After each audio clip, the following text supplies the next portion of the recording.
Hi, I'm Chef Jonathan Collins, and as a professional chef, I'm always on the lookout for high-quality ingredients produced by people I can trust. Food safety, responsible animal care, and traceability are important to my guests, family, and friends, and an integral part of my menu planning. Verified Canadian pork is locally farmed, federally approved, and nationally distributed by Canadian farmers and processors who take a great deal of pride in the food they bring to the world's table.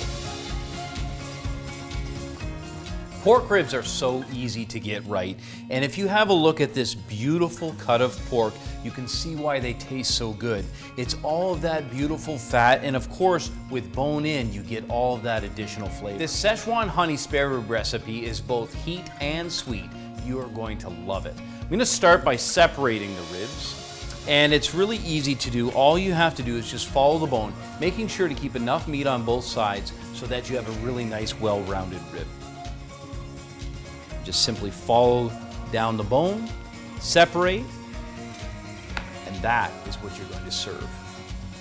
With the ribs separated, I'm going to give them a good rub with Chinese 5-spice, some star anise, cinnamon, cloves, fennel, and Szechuan pepper. Just before I do, I'm going to get my heavy bottom cast iron pan on the stovetop with a couple tablespoons of grapeseed oil and get it up to temperature so it's ready to saute. Now to the fun part. A good liberal dusting of this Chinese 5-spice. As soon as that hits the heat, that fragrance is going to fill the kitchen. So I get it on top, and now a gentle rub, getting all of that flavor together. The great thing about sauteing the ribs is that I'll start to develop the flavor, but I also toast the spices, bringing them to life. Saute in batches so that you get everything crisped up nicely. Start with that presentation side down, getting those spices to toast up nicely. Carefully turn the ribs, making sure to saute all sides to develop flavor.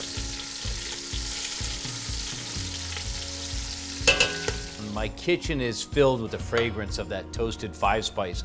Now I want to put together a simple marinade that won't get wasted. It's going to turn into that sticky, gooey sauce that it's served with. I'm going to start with some orange zest, which has great aroma because it captures all of that incredible orange oil, and then I'm going to use the juice as well. I'll use this same zester to break down some nicely peeled fresh garlic.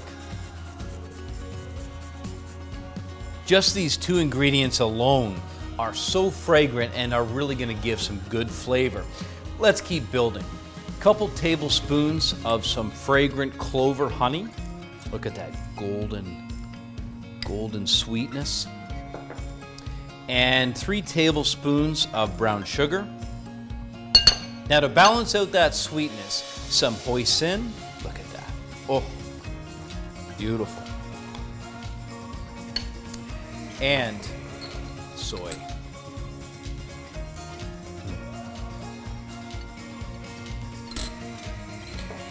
Some rice wine. Now I'll add the orange zest and that beautiful garlic. Press that in. And to finish it up, the orange juice.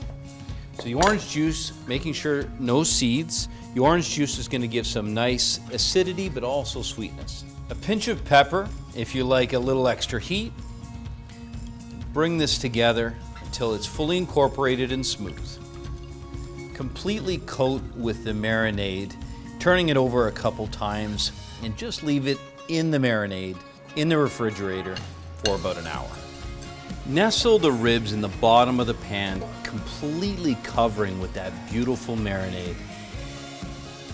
And then so it braises and all of that fat melts nicely into the pan. Add just enough water to barely cover.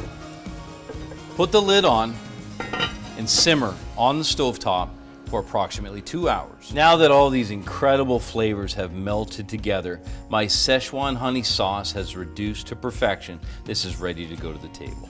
The Chinese 5-spice has brought these ribs to life.